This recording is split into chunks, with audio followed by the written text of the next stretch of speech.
Сен қанша еңбек етсең де ақша тоқтамайды ма? Қарыздан қарызға баттың ба? Ақша ұстамай, үнемі жоқшылықта жүрсің бе? Бәлкім сен өзің байқамай өміріңнен берекені кетіретін осы күнәларды жасап жүрген шығарсың. Бұл күнәні тоқтатпасаң, байлық та береке де келмейді. Неге кейбір адамдар қанша тырысса да кедейліктен шыға алмайды? Байлық тек еңбекпен келмейді.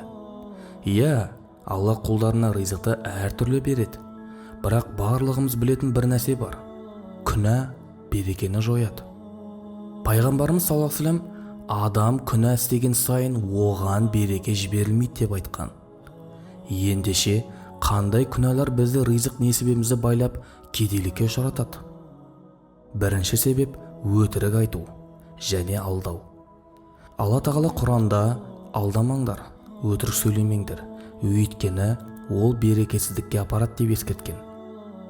Өтірікші адам уақытша пайда көрсе де, соңында ақшасы да абыройды құриды. Сен біреуді алдасаң, Алла сенің ризық несібеңді тежейді. Екінші себеп ата-анаңды ренжіту. Ата-ананың ризалығы ең үлкен береке. Оларды ренжіткен адамның жұмысы жүрмейді. Пайғамбарымыз саллаллаху алейхи вассалам, кімде-кім ата-анасына жамандық жасаса, оның өмірі берекесіз өтеді деген.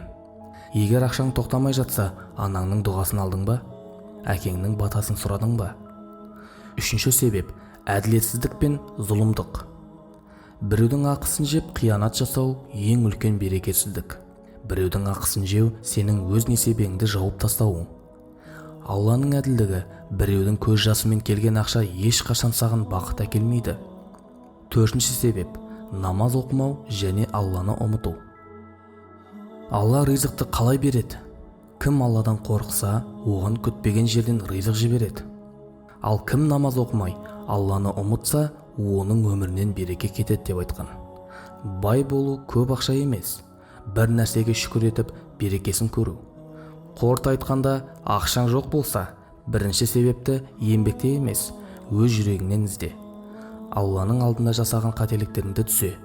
Өтірік айтпа, ата-анаңды ренжітпе. Әділетсіздік жасама, намазды қалдырма.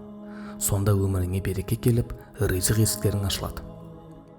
Бұл видео біреудің өмірін өзгертсе, бұл сенің садақаң. Лайк басып, достарыңмен бөлісуді ұмытпаңыз.